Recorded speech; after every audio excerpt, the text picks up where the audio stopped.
Welcome back to Prepper's Paradigm. Today, we're talking all about waste management, including why it's crucial, how to minimize waste, and what to do with both trash and human waste when bugging in after a disaster.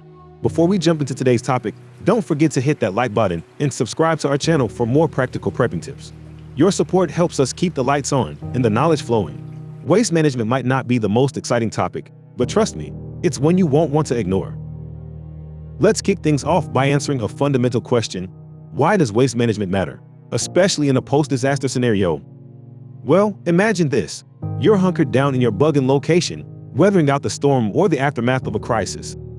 Amidst all the chaos, it's easy to overlook the seemingly little things like managing trash and human waste, but neglecting proper waste management can quickly turn into a big problem. First off, let's talk about health. Improper waste disposal can lead to the spread of diseases faster than you can say pandemic. Piles of trash attract pests like rats and insects, which can carry harmful bacteria and viruses. And when human waste isn't properly handled, it can contaminate water sources, leading to waterborne illnesses that can cause serious illness or even death. But it's not just about keeping ourselves healthy. Effective waste management also helps preserve the local environment around the bugging location, as well as saving precious resources that become even more vital after a disaster. Plus, in a survival situation where resources might be scarce, every scrap of usable material counts. Waste management isn't just about tidying up, it's about safeguarding our health, our environment, and our future. Now that we understand the importance of waste management, let's talk about how we can minimize the amount of waste we generate in the first place. In a bugging scenario, resources might be limited, so it's crucial to make every item count and reduce unnecessary waste wherever possible. Let's talk about reusing items. Instead of tossing out old clothes or containers, think about how you can repurpose them for other uses. An old t-shirt can become a cleaning rag, or you could make char cloth to add to your fire starting kit. A food container can be used for storage or organizing supplies. There are many ways to reuse items in a bugging scenario, so always consider that before throwing something in the trash. Organic waste like food scraps make up a significant portion of household waste. When bugging in after a disaster, you can carefully manage your food to only use what you need and minimize waste, but there will always be some waste. For example, if you're growing your own vegetables, there could be leaves, peelings, etc. This organic waste can be easily turned into nutrient-rich compost for your garden, making it a very useful resource. Now, let's address waste management when bugging in during a long-term disaster where there are no trash collections and recycling facilities. It's crucial to adapt our waste management strategies to ensure sustainability and minimize impact to our living environment over the long haul. If recycling facilities are permanently unavailable, our focus shifts towards maximizing resource utilization and minimizing environmental contamination. One option to consider is burying non-biodegradable waste in a designated location to prevent surface contamination and potential health hazards. When burying waste, choose a location away from water sources and living areas, and dig a pit deep enough to prevent scavengers from accessing the contents. Cover the pit with soil regularly to minimize odors and deter pests. It's essential to prioritize reducing waste generation wherever possible. Embrace a mindset of minimalism and reuse items creatively. Additionally, composting organic waste remains a sustainable option for managing biodegradable materials. By composting, we can enrich the soil for gardening and food production. Finally, remember to handle hazardous waste with extreme caution. Even in a permanent scenario, proper storage and disposal of hazardous materials in secure containers are essential to prevent environmental contamination and protect human health. By adapting our waste management strategies to the realities of a permanent disaster scenario, we can ensure the long-term sustainability of our bugging location while safeguarding our health and the environment for generations to come. Now, let's shift our focus to another critical aspect of waste management during a bugging scenario: dealing with human waste. Proper sanitation is paramount for preventing the spread of disease and maintaining a hygienic living environment, especially when traditional sewage systems are unavailable.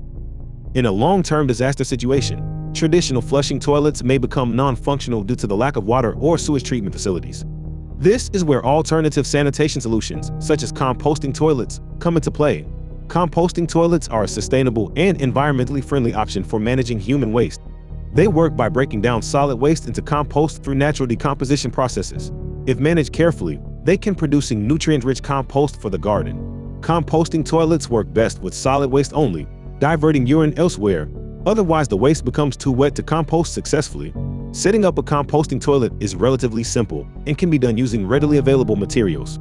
Start by constructing a wooden box to hold a toilet seat over a sturdy container, such as a 5-gallon bucket.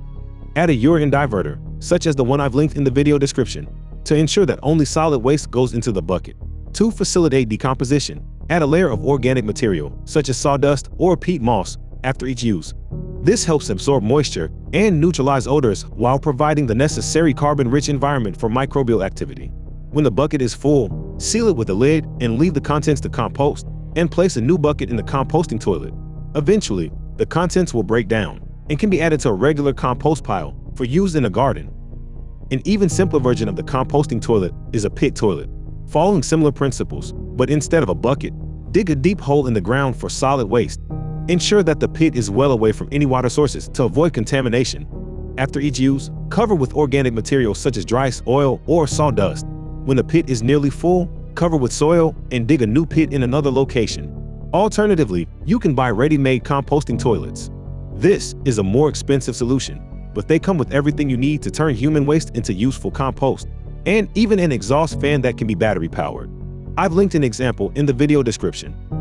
Remember to practice proper hygiene when using and maintaining composting toilets. Wash hands thoroughly with soap and water after handling waste, and sanitize surfaces regularly to prevent the spread of pathogens. By implementing composting toilets and practicing proper sanitation protocols, we can effectively manage human waste in a bug-in scenario, ensuring a clean and hygienic living environment for ourselves and our loved ones. In addition to managing waste, maintaining proper hygiene and sanitation practices is crucial for safeguarding our health and well-being during a bug-in scenario. Without access to traditional amenities like running water and commercial cleaning products, we must get creative and resourceful to keep ourselves and our living environment clean. Let's start with personal hygiene. Hand washing is one of the most effective ways to prevent the spread of germs and diseases. In the absence of running water, you can still use water from alternative sources to wash your hands. Set up a hand washing station using a container filled with water and soap, or use alcohol-based hand sanitizer when water is scarce. It's also essential to maintain cleanliness in our living environment.